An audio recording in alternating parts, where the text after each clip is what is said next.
What's up, SNA fans? This is Super Ninja Austin back here with another video. And this is the daily wrestling news video where we're going to be talking about the wildest wrestling news stories and rumors that you SNA fans need to know from the sport, from I'll say the Ringside News article, rephrase that, and make sure to watch it to the very end because it's going to be absolutely intriguing.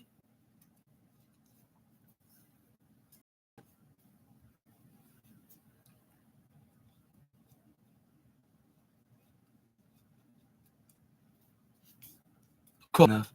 Anyways, let's start off on the first news of the day, and it's Jade Cargill. I'm not Jade Cargill. Jade. Cora Jade's in-ring return status after a May 18th WWE live event appearance. But before I get into more of this, I wanna say to you guys, like, this is the wrestling news video on May 19th, 2024, if I haven't mentioned it yet. But anyways, let's start off on this news with Cora Jade, who recently made a surprise appearance at a WWE NXT live event after a long hiatus, is already facing another challenge. Initially sidelined due to an ACL injury, she took time away from WWE television to recover. Her return status has now been revealed, shedding light on her journey back to the ring. In January, Cora Jade suffered a torn ACL at a NXT live event, raising concerns among fans about a potential lengthy absence. Following the injury, she underwent surgery and began her recovery process. During the recent NXT live event in Cora Jade stunned fans by making an appearance in a bold move. She took the microphone and announced that she is just a few months away from stepping back into the ring. Moreover, Cora Jade made her intentions clear by challenging NXT Women's Champion Roxanne Perez, declaring her aim to capture the title upon her return to action. Generally, ACL injuries take anywhere between 9 to 11 months to fully heal and be cleared by WWE for an in-ring competition.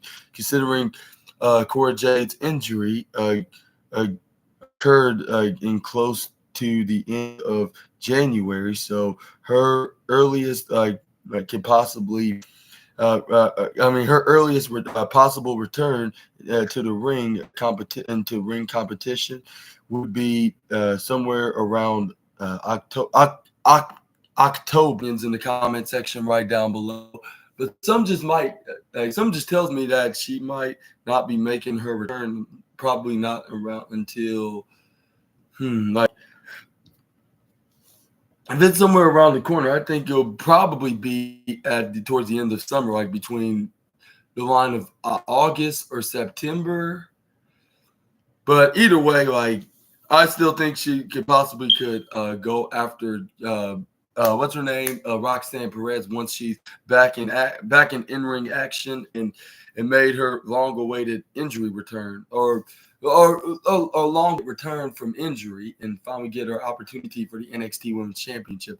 And I think she could be the one that could defeat Roxanne Perez low key, and she could do it like in NXT's next event, like anytime after Heat Wave, like somewhere like I got a September's NXT pay-per-view or something. But let me know if you were missed in the comment section right down below. But I think, yeah, Cora Jade could possibly be the one, like whenever she makes it. And do you think she's gonna be returning sooner or even later, or the soonest that none of us will be expecting, like after recovering from this ACL injury? one way to find out is to see when she'll make that return. I'd say now comes to think of it, I wouldn't be surprised if she makes a return at next month's pay-per-view at NXT Battlegrounds when they're at the UFC Apex Center. But if she doesn't, then I'm gonna expect Roxanne Perez is gonna hold on to that title between the end of summer or the beginning of fall, and then she can have a decent lengthy reign, like with the championship for like a good 4 or 5 months until we get somebody to beat her, and then we could possibly see Roxanne then move over to the main roster, whether if it's on Raw or SmackDown. Or maybe she can finish things up on NXT until next year's Stand and Deliver, like when she probably will challenge Ava in a match, which we could possibly see Ava could finally make an in-ring return. But this time will be in the full-time base, like after she faces Roxanne Perez at Stand and Deliver. Like we'll see something like that happening, like because she's been always complaining to Ava by not booking her correctly and putting her in the right matches. So we could possibly see this ending up in a match, because it doesn't seem, because it's not looking like that. The reason why she became general manager is because of an injury. Like, yeah. So she could still be wrestling in the ring, but she probably prefers to be working in behind the scenes, or be an executive or a GM or whatever it may be, like, or on-screen authority figure, which will be a babyface on-screen authority figure. Let me rephrase that. Which she's been doing a terrific job doing so ever since becoming this role, maybe even double times more than she have been as a Schism member and been in only a couple matches, which one of them being against what's her name, Thea Hale of Team Chase U a year ago. But do you agree with me on that, or do you think that she was just a bit green in the ring, and she'll be better the next time if she does gets back in ring competition against Roxanne Perez? But I'm gonna let you guys speculate all that in the comments down below if you agree with me on any of that, or do you disagree. But let's move on to the next slide. We got some AEW news now, as Bryan Danielson says he needs a surgery, like for a serious neck injury.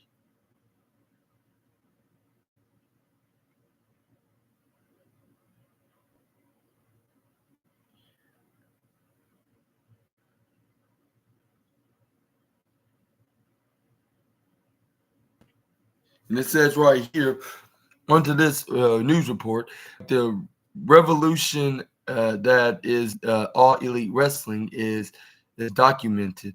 Like, what am I talking about? Oh, there it is. It says right here, Bryan Danielson says he needs surgery on his neck. And it says right here, FTR and Bryan Danielson faced off against The Righteous and Lance Archer yesterday in a thrilling trios match, which got the best match of the night on my podcast video on the AEW Collision review. And sorry, I fell right down and I was laying down while recapping it. That was very silly of me.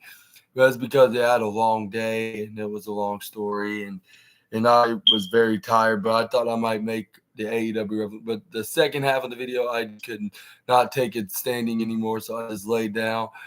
I apologize. I'm trying not to do that again. Like I'll say if I can't do it while I'm up, then I'll just postpone it until another day. But now, yeah, at least I got it all done last night. But anyways, just in the main event of AEW Collision on May 18th, despite their valiant effort, the trio attacked the AEW team after the bout, leaving Dax Harwood and Cash Wheeler, injured. Like, even with Daniel Garcia attempting to intervene. Following the event, Bryan Danielson addressed the situation in a digital exclusive post to AEW social media. In a passionate promo, uh, Danielson revealed that a doctor informed him he will need surgery soon for a serious neck injury. He said, "Somebody, somebody paid a price to take out FTR, like to take out me before our anarchy in the arena match. Like we know exactly who it is. No, I hurt my neck like real bad. Then I'm wrestling Will Ospreay. I go to give him a Frankensteiner off the top rope. Like I've never had this happen to me. Dude lands right on his feet. I go I go straight down like on my head, and I landed on my head, and then later in the match, right before he pins me, he hits me with a storm driver. I I got shooting pains like down my arm. I got shooting pains on down my arm.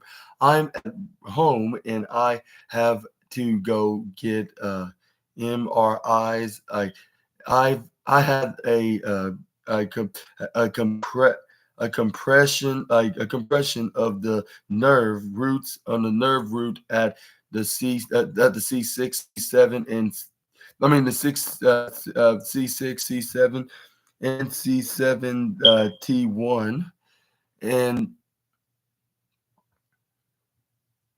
then I've got this shooting pain that's running down my arm. That won't go away. The doctor is telling me that pretty soon I'm going to have surgery. The only way I can hold out. The only way that I can hold out is if I can keep the strength like in my right hand. Right now, like it's still there. I have the shooting pain, but I've still got the strength. So I plan on staying at home, recovering, doing physical therapy. And like I'm watching Dynamite, and I see the Young Bucks and the Elite pile drive Tony Khan, the guy who started this company, the guy who if he weren't here, this company wouldn't even exist. I wouldn't exist. Like I watched that and I was angry. Made I was I was mad as hell. Then I watched the next week. Well, no, I watched the next week as they took out Kenny Omega, hospitalized him when he's already sick, when he's already hurt. You you were supposed to change the world together. That's how I know you guys are you guys like say you're good Christian boys, y'all good Christian boys, but you guys are evil because who turns their back on their best friend like that. That's when I realized I can't stay at home anymore. I can I can't rehab anymore. I have to come back and I have to fight. I have to fight for AEW because I love this place. You guys say you want to change the world. You you won't even show up on Saturday. They only want to work one day of one day. Oh, we want to work one day a week, and they want to run this place. Anybody? Oh, heaven heaven forbid, anybody like stand up to them. Like heaven forbid anybody to stand up and say what I just said, that that they are lazy, that they only want to work like 1 day a week. Then they put a price on our heads. Like go ahead, put a price on my head. Like I've had a lot of people like a lot of stronger than you, like a lot are stronger than you, a lot more powerful than you, put prices on my head. I'm still here in our anarchy in the arena match. You guys, I mean in the anarchy arena match, you guys better come for a fight. I'm gonna tell you exactly what I'm gonna do. Young Bucks, Jack Perry, the man who loves crying people rivers, and even Rainmaker Kazuchika Okada do like I'm going to spit on your face because I used to respect you and I don't respect you anymore. Despite his serious neck injury and in the looming possibility of surgery, Danielson made it clear that he intends to fight alongside the FTR and Darby Allin against the Elite at AEW Double or Nothing's Anarchy in the arena match. His dedication and passion for AEW are evident as he prepares to take on the Elite in what promises to be a brutal and intense showdown. But what's your thoughts on Brian Danielson's message to the Elite? And do you think he's going to do anything to take AEW away from the Elite and out of their control? And do you think that Team Danielson and FTR and Allen will win this 8-man tag match? Let me know down in the comment section right down below. But let's move on to the next slide. But but hopefully, we see them win. And that's on my prediction because it seemed like that they're having a reign of terror, but I don't think that they will have it that for that long, and we could possibly see Danielson and FTR and the Darby Allin will somehow come together and defeat the team of the Young Bucks and the Rainmaker Kazuchika Okada and their newest member of the group, which is the man that loves crying rivers. What else I have to say?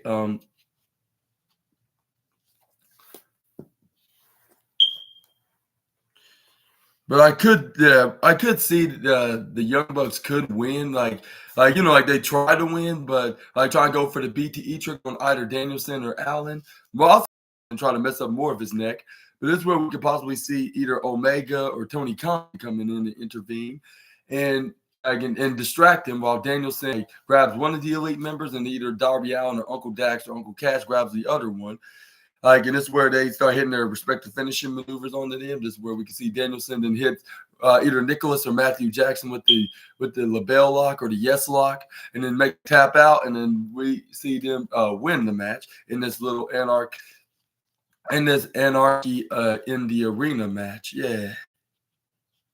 But anyways, either way, it's one of the 3 main events of AEW Double or Nothing. I don't know how they can make it the 3 main events. Well, maybe they could do one in the opener and then the other one in the very middle, and then they do the actual main event in the end, which will have Swerve Strickland takes on Christian Cage, Christian Cage for his AEW World Championship match, and then we also got this Anarchy in the arena match between Danielson, Allen, FTR, most specifically Dax Harwood and Cash Wheeler, against the Elite, which is most specifically Matthew and Nicholas of the Young Bucks, Jackson, and and the Rainmaker Kazuchika Okada, and the scapegoat that loves crying rivers, Jack Perry, that's what his name is. And then we got the TBS Championship, Willow Nightingale and Mercedes Moné. But anyway, this is where we got Ruby Soho and Angelo Parker ties the knot amid expecting first child. Wow, already? It says right here, Ruby Soho and Angelo Parker made headlines earlier this year when they announced that they were expecting their first child.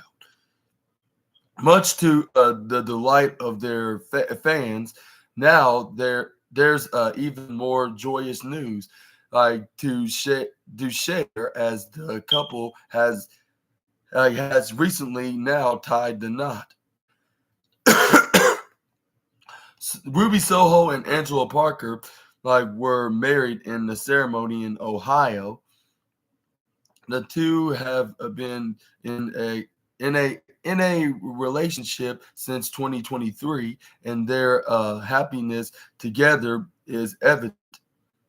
John Silver took to Twitter to share a photo of him alongside Ruby Soho and Angela Parker, with Ruby's baby bump clearly visible. He captioned the photo with a heartfelt message saying, "Congrats to the new beautiful couple."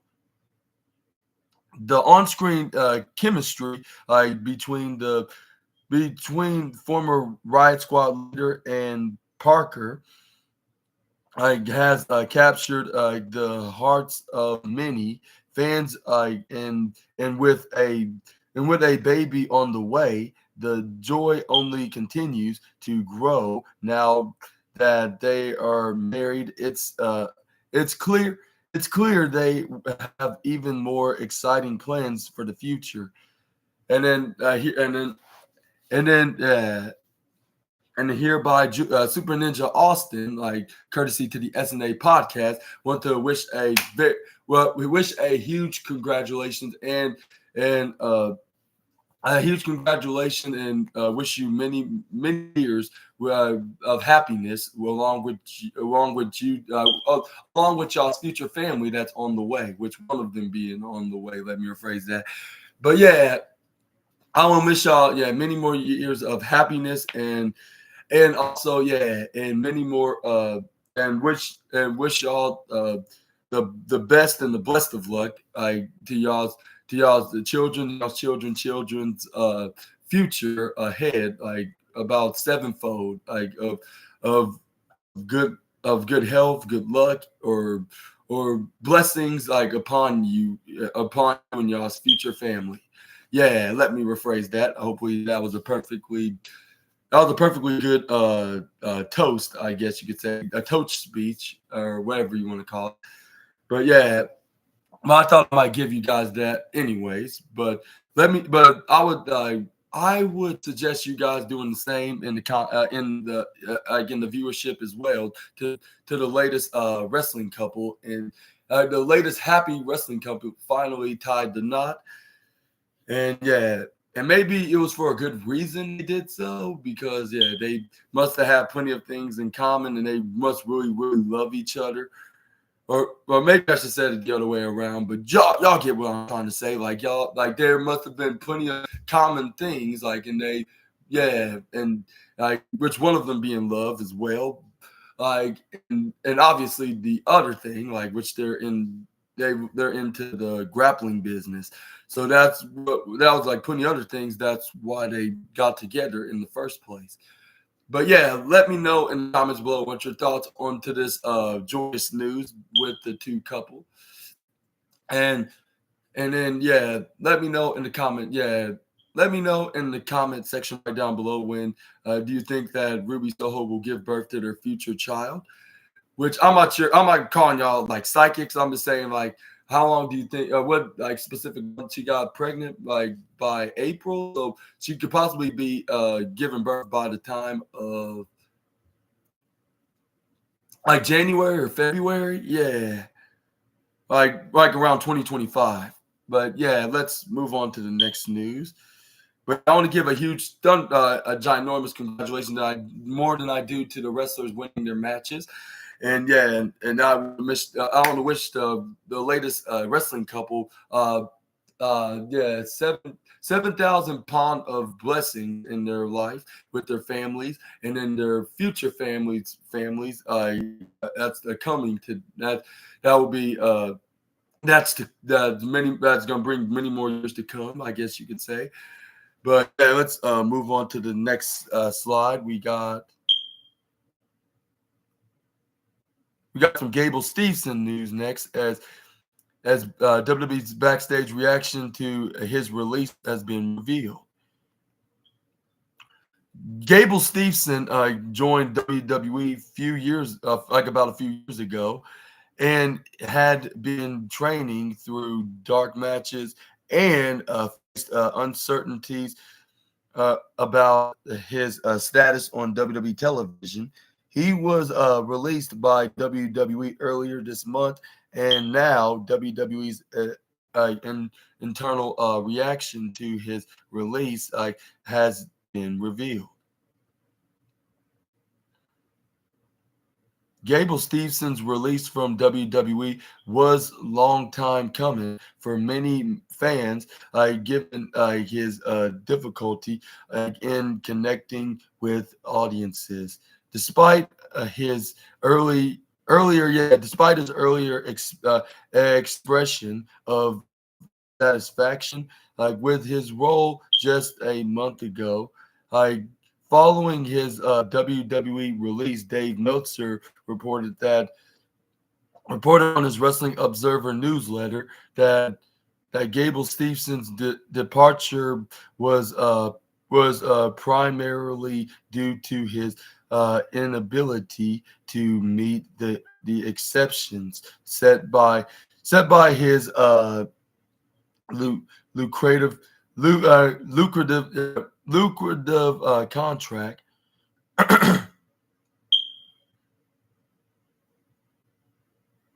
Like on his lucrative contract, his contract was a very big money contract, and he wasn't cutting it. Fightful Select now reports that Gable Stevenson's release didn't surprise several individuals within NXT.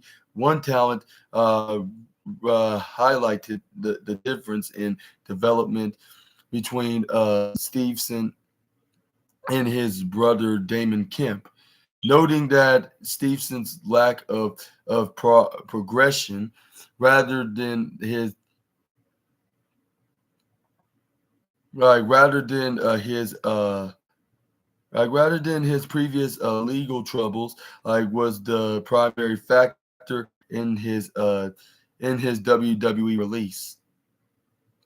Gable Stevenson's release didn't surprise several of those within NXT. We spoke to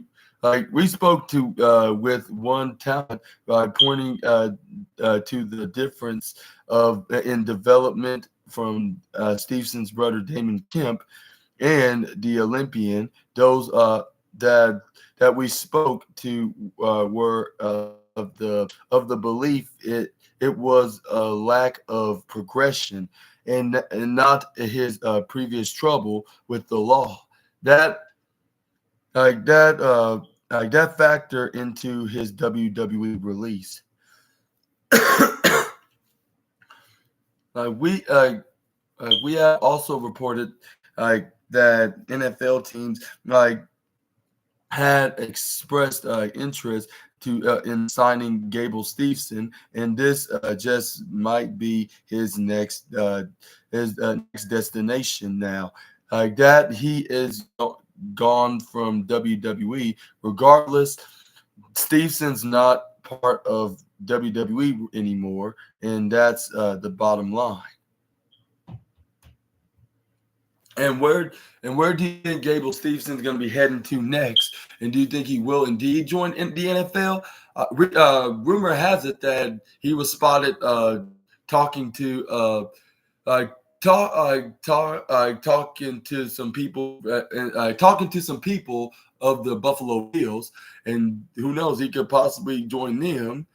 And then when the next time I see them playing in a game, like in football season, like whether if it's against the Kansas City Chiefs or anybody in the AFC, because I think they're an AFC team, like in the AFC East, or anybody that they're planning on facing in the NFC, which is like 5 different teams that they're going to be facing on the NFC side, which I forget who exactly they're going to be facing, but they're going to be facing them at the upcoming season. And also, and do you think that he will indeed join the Buffalo Bills if he does sign with them? Let me know in the comment section right down below. And do you think it's because that he has a lack of progression in WWE, and that's the reason why he got the pink slip, and it's not because of his previous legal troubles? Let me know in the comment section right down below. But that's only one way to find out is if he's going to be joining the NFL. If we're going to see him in either team, or if the news breaks on the sports news, like if he signed a multi-year deal with any of the NFL teams that he could possibly be contacted with. Next up, we got some Juana Daddio news, aka Liv Morgan, discloses incredibly disgusting things, disgusting thing WWE star did to her during matches. Liv Morgan's return to the squared circle at WWE's Royal Rumble was supposed to be the beginning of her rise to the top. But that didn't exactly happen. With that said, Morgan has now revealed a very disgusting thing a WWE star did to her during matches. Morgan signed with WWE in 2014, and in 3 years ago.